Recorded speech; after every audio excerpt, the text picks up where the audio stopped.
అందరికీ నమస్కారం అండి. ఈరోజు మనం మీనరాశి వారి యొక్క జాతక ఫలితాలను తెలుసుకోబోతున్నాము. మీనరాశి వారికి మార్చి 8 అనగా ఆదివారం నాడు వీరి యొక్క జాతక ఫలితాలను తెలుసుకోబోతున్నాం. అయితే మీనరాశి వారు ఎవరైతే ఇప్పుడే కొత్తగా మన ఛానల్ చూస్తున్నారో దయచేసి ఛానల్ సబ్స్క్రైబ్ చేసుకొని వీడియోకి లైక్ చేసి సపోర్ట్ చేయడం మాత్రం మర్చిపోకండి. మరి వీడియోని ఎక్కడ కూడా స్క్రిప్ట్ చేయకుండా చివరి వరకు చూసినట్లయితేనే మీకైతే పూర్తిగా అర్థమవుతుంది. రేపటి రోజున మీ యొక్క రాశి ఫలితాల ప్రకారం మీకు ఏ విధంగా ఉండబోతుందో తప్పకుండా తెలుసుకుందాము. మరి అంతకన్నా ముందుగా ప్రతి ఒక్కరికి కూడా ఏదో సమస్య ఉంటుందండి. సమస్యలు ఎవరంటే ఉండరు కదా, అంటే ప్రేమ, పెళ్ళి, ఉద్యోగం, వ్యాపారం, ప్రేమించి మోసపడము, నాగదోషము, సంతానం లేకపోవడము, భార్యాభర్తల మధ్య గొడవలు, ధనం లేకలు లేకపోవడము, రాజకీయము, కోర్టు సమస్యలు, మీ మీద చెడు ప్రయోగాలు చేయడము, ఇలా ప్రతి ఒక్కరికి కూడా ఏదో ఒక సమస్య ఉంటూనే ఉంటుంది. అయితే ఎక్కడెక్కడికో వెళ్ళి జ్యోతిష్యం చెప్పించుకొని నిరాశ చెందుకుంటే ఒక్కసారి మన గురువుగారిని కాంటాక్ట్ అవ్వండి. శ్రీ ఇంద్రకీలాద్రి కనకదుర్గమ్మ ఆశీస్సులతో జ్యోతిష్యం చెప్పను. మన గురువు వచ్చి పండిత రాజు గారండి. మీరు సమస్యల ఫోన్ నెంబర్ 9730895167. చాలా నమ్మకమైన గురువుగారు. మన గురువుగారు స్త్రీ పురుష వశీకరణ చేయట్లో చాలా ప్రత్యేకత గలవారు. మీకు ఎటువంటి సమస్యలు ఉన్నా నమ్మకంతో ఒకసారి ప్రయత్నించండి. ఈ గురువుగారి ద్వారా చాలామంది లబ్ధి పొందారండి. మేము కూడా మాకున్న సమస్యల్ని ఈ గురువుగారి ద్వారానే పరిష్కరించుకున్నాము. 100% గంటల పరిష్కారం చూపిస్తారు. ఒక్కసారి నమ్మకంతో ప్రయత్నించండి. ఇక వివరాలకు వస్తే కనుక ఈ రాశివారు రేపటి దిన ఫలిత ప్రకారము ఈ రాశివారికి రేపటి రోజున అన్ని రకాల కూడా అనుకూలంగా ఉన్నా కూడా కొన్ని రేపటి రోజున వ్యక్తి యొక్క గుణగణాల గురించి అయితే ముందుగా పరిశీలిద్దామండి. మీరు బయటకు చాలా నిశ్శబ్దంగా కనిపిస్తారు, కానీ మీ మనసు అనేది చాలా లోతైంది. రేపటి రోజు మీరు మాట్లాడిపోయినా మీ మనసులో ఎన్నో ఆలోచనలు నడుస్తూ ఉంటాయి. మీరు చాలా మనసున్నవారు, ఎవరికైనా కానీ సహాయం చేయాలంటే ముందుంటారు. కానీ ఒకసారి ఎవరో మిమ్మల్ని మోసం చేస్తే మాత్రము మరలా ఆ వ్యక్తిని మీ జీవితంలోకి అయితే అస్సలు రానివ్వరు. చాలాసార్లు మీరు ఇతరుల కోసం ఎక్కువగా త్యాగం చేశారు. మీరు మంచి మనసుతో మంచి పనులు చాలా మందికి అంటే చేసినప్పటికి కూడా వారు తప్పుగా అర్థం చేసుకున్నారు. అందుకే కొన్నిసార్లు మీరు ఒంటరిగా ఉండటానికి మాత్రమే ఇష్టపడుతూ ఉంటారు. కానీ మీలో ఉన్నటువంటి ఒక గొప్ప లక్షణం ఉందండి. అదేంటంటే సహనము. మీకు సహనం అనేది చాలా ఎక్కువగా, ఎంత కష్టమైన పరిస్థితి వచ్చినా మీరు చాలా ఓపికగా ఎదుర్కొంటూ ఉంటారు. అయితే రేపటి మీకు జరిగేటువంటి కొన్ని పరిణామాల గురించి అయితే తెలుసుకుందాం. రేపటి మీకు ప్రత్యేకమైనటువంటి రోజు అని చెప్పుకోవాలి. అంటే మీరు గతంలో అనుభవించినటువంటి ఒక సంఘటన రేపటి మరలా మీ ముందుకు రావచ్చు. మీ జీవితంలో ఒకప్పుడు మిమ్మల్ని తక్కువగా చూసినటువంటి ఒక వ్యక్తి, మీ మీద చీకొట్టినటువంటి ఒక వ్యక్తి, మీ మాట వినకుండా వెళ్ళిపోయినటువంటి ఒక వ్యక్తి, అదే వ్యక్తి ఇప్పుడు రేపటి రోజున మీ ముందుకు తిరిగి రావాల్సిన పరిస్థితి అయితే ఎదుర్కోబోతుంది. అంటే ఇది కర్మ ఫలితం. ఎవరైనా అవమానించినప్పుడు అంటే అవమానించడం చాలా సులువు, కానీ ఆ అవమానం ఒకరోజు తిరిగి తప్పకుండా వస్తుందండి. మీరు ఇప్పటి వరకు చాలా నిశ్శబ్దంగా మీ పని చేసుకుంటూ వచ్చారు. ఎవరికి కూడా కీడు చేయలేదు, ఏది కూడా చెడు కోరుకోలేదు. అందుకే ఇప్పుడు ఆ పరిస్థితులు మారబోతున్నాయి. ఒక వ్యక్తి మీ ముందుకు వచ్చి మీరు అప్పట్లో చెప్పింది నిజమే, నేను తప్పు చేశానని చెప్పే పరిస్థితి రేపటి మీకు కనిపిస్తుంది. అంతేకాదండి, ఇక రేపటి రోజు ఏంటంటే మీ జీవితంలో ఎక్కడైనా రేపటి ప్రయాణం చేసి వస్తే కనుక ఉత్తర దిక్కు లేదా ఈశాన్య దిక్కు వైపు చేసినటువంటి ప్రయాణం మీకు శుభకరంగా ఉంటుంది. ఆ దిశలో వెళ్ళటం అనేది చాలా మంచిది. మంచి సమాచారం, ఒక శుభవార్త, లాభదాయకమైనటువంటి ఏదైనా ఒక అవకాశం అనేది రేపటి రోజు మీకు దొరకవచ్చు. ఇక ప్రయాణం ముందు భగవంతుడు స్మరించి బయటకు వెళ్ళండి. ముఖ్యమైనటువంటి సూచన వచ్చేసి రేపటి రోజు మీ దగ్గరకు తిరిగి వచ్చేటువంటి ఆ వ్యక్తిని చూసి వెంటనే మీరు కోపపడకండి. మీ మనసులో ఎంత బాధ ఉన్నా, ఎంత కోపం ఉన్నా కొంచెం ఎటు వ్యక్తులు చెప్పే మాట ఓపికగా వినండి. ఎందుకంటే కొన్నిసార్లు దేవుడు మనకు పరీక్షలు పెడతాడండి. మన హృదయం ఎంత పెద్దది చూడడానికి. కాబట్టి మీరు క్షమిస్తే మీ మనసు అది మరింత ఎక్కువ ప్రశాంతంగా కూడా ఉంటుంది. అలాగే రేపటి రోజున మీకు మిమ్మల్ని మీరు అంటే మీరు అనిపించినట్టు అవమానాలను, అలాగే మీరు ఎదుర్కొన్న బాధలను, కష్టాలు, సుఖాలు అన్నీ కూడా రేపటి రోజు మీతో అన్ని రకాల స్వస్తి పలకాలండి. ఎందుకంటే రేపటి నుంచి మీ జీవితం పూర్తిగా మారబోతుందని చెప్పుకోవాలి. ఈ అవమానాలకు సమాధానాలు కూడా పొందేటువంటి రోజుని రేపటి వరకు చూసినటువంటి సహనము, ఇప్పటివరకు చూసినటువంటి ఓర్పు, మీరు చూపినటువంటి మంచితనము అన్నిటికి కూడా కలిపి ఫలితం అయితే కనిపించబోతుందండి. ఇక అలాగే రేపటి రోజున చాలా అనుకూలమైన రోజుగా చెప్పుకోవాలి. అంతేకాకుండా రేపటి రోజు మీకు అన్ని రకాల కూడా ముఖ్యమైనటువంటి విషయం కూడా చెప్పాలండి. రేపటి రోజు మీకు అదృష్టం అనేది కలిసి రావడానికి కొన్ని సూచనలు కూడా ఎక్కువ కనిపిస్తున్నాయి. ఈ సూచనలు పాటిస్తే రోజంతా కూడా మీరు ఎంత శుభంగా మారే అవకాశం అయితే ఉందండి.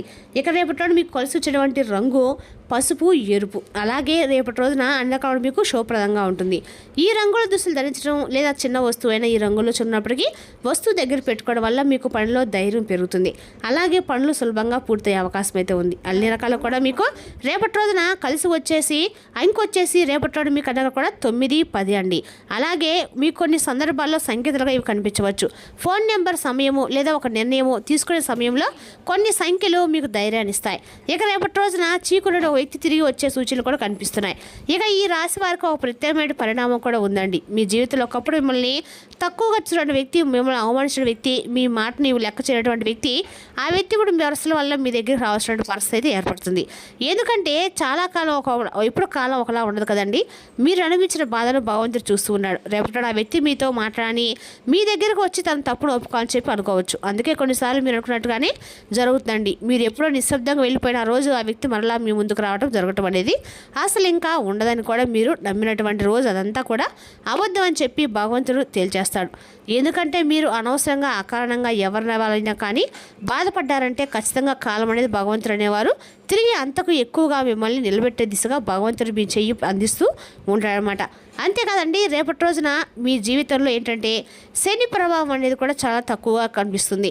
అంటే శని ప్రభావం ఉన్నప్పుడు కూడా సాధారణంగా జీవితంలో కష్టాలు చూసి ఎదుగుతూ ఉంటారు, కానీ ఏంటంటే విజయాలు తక్కువగా ఉంటాయి. కానీ రేపటి రోజున శని గ్రహం వల్ల మీకు చాలా అద్భుతమైనటువంటి మార్పులు అయితే ఖచ్చితంగా జరగబోతున్నాయండి. అంటే రేపటి రోజు మీకు శని భగవానుడు ఒక మంచి ప్రేమను చూపించబోతున్నాడు. ఎవరైతే ఓపిక కష్టపడతారో వారికి శని భగవానుడు ఎంతో ఇష్టం కాబట్టి రేపటి రోజున స్వామివారు మీ పట్ల గొప్ప ఫలితాన్ని అయితే ఇవ్వబోతున్నారు.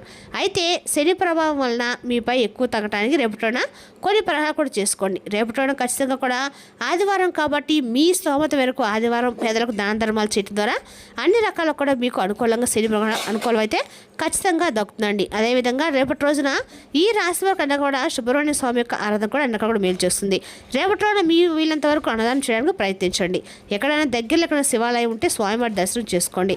ప్రత్యేకంగా నవగ్రహాల దగ్గరికి ప్రత్యేకంగా నువ్వులతో దీపం మాత్రం ఖచ్చితంగా వెలిగించండి. 11 రోజులు ఇలా శనీశ్వరుడు నవగ్రహాల తైలాభిషేకం చేయడం వల్ల మీకు అన్న కూడా అనుకూలంగా అయితే ఉంటుందండి. అలాగే రేపటి రోజున శని ప్రభావం అయితే కాస్త ఎక్కువగా మీకు శోభంగా మారుతుంది. అయితే రేపటి రోజున ఆశ్చర్యపరిచిన పరిణామాలు కూడా రేపటి మీ జీవితంలో కలగవచ్చు.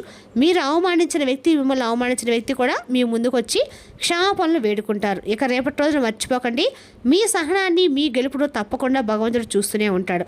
అలాగే ఈ రాశి వారు ఎప్పుడు కూడా ఎన్నో అవమానాలు, ఎన్నో బాధలు, ఎన్నో రకాలైనటువంటి టెన్షన్లు భరించి ఎప్పుడు మేమే అర్థం చేసుకోవాలి కదా, ఇతరులు మమ్మల్ని ఎప్పుడు అర్థం చేసుకోరు, కష్టపెడుతూ ఉంటారు, అసలు ఎందుకు మాకేలా జరుగుతుంది అనేటువంటి ఒక అవగాహన అనేది రేపటి మీకు తప్పకుండా రేపటి రోజున కనిపిస్తుంది. కాబట్టి మీరు ఎవరిని కూడా గుడ్డిగా నమ్మకండి.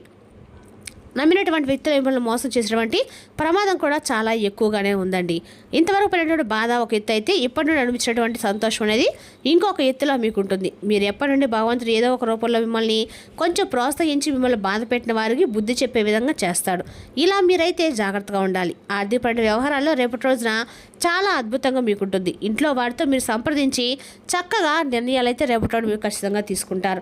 అలాగే కుటుంబ సంబంధాలు కూడా చూడవాకండి. మీరు ఎక్కువగా ధైర్యంగా కూడా వ్యవహరిస్తారు ప్రతి పనిలో కూడా. ఎందుకంటే ఒక మంచి పనికి మనం చేసామనుకోండి, దాంట్లో కొంచెం లాస్ అయితే మనకు బాధపడతాం. ఎవరైనా చెప్పాలన్నా కూడా సిగ్గుపడుతూ ఉంటాం. అదే మనం ఏదైనా ఒక పని నిర్ణయించుకొని ఆ నిర్ణయం అనేది కుటుంబంలో వారికి చెప్తే కనుక వాళ్ళు కూడా మనకి ఒకరు కాకపోతే ఒకరైనా మనకి ఏదో ఒక విధంగా సలహాను, లేదంటే ఇలా చేస్తే బాగుంటుంది, ఇలా చేయండి అని చెప్పి ఒక మంచి చెప్పడం ఇటువంటి చేయడం వల్ల అందులో లాస్ అనేది చాలా తక్కువగా ఉంటుంది. బయట వాళ్ళకి చెప్పడం కంటే కూడా మన కుటుంబంలో ఉన్నటువంటి తల్లిదండ్రులకో, భర్తకో, భార్యకో, అక్కకో, చెల్లికో ఇలా ఎవరో ఒకరికి చెప్పుకున్న నిర్ణయం మనం తీసుకునే వారి వల్ల మనకి ఏదైనా కానీ తెలియనటువంటి ఒక నిర్ణయాన్ని సలహా వారు ఇస్తారు.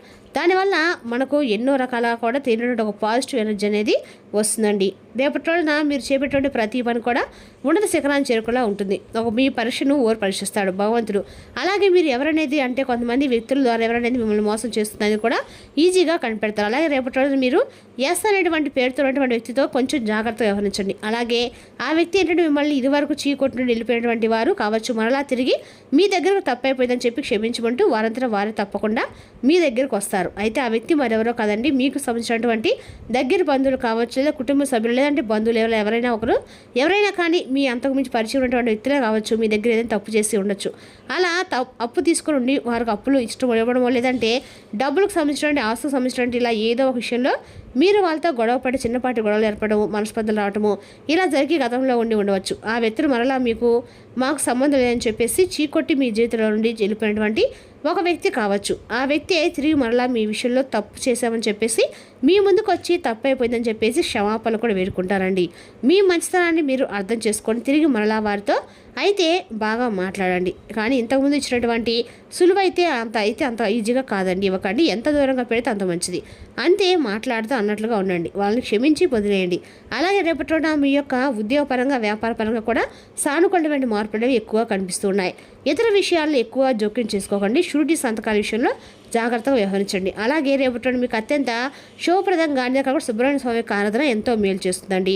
రేపటి రోజున సుబ్రహ్మణ్య స్వామి యొక్క ఆరాధనతో మీకు అన్న కూడా అనుకూలంగా ఉంటుంది. రేపటి రోజున ధనానికి సంబంధించినటువంటి సమస్యలు కూడా ఎక్కడా కనిపించడం లేదు. మీ జీవితంలో మంచిగా సాఫీగా సాగిపోయేలాగా సుబ్రహ్మణ్య స్వామి యొక్క అనుగ్రహం అనేది కనిపిస్తుంది అనమాట.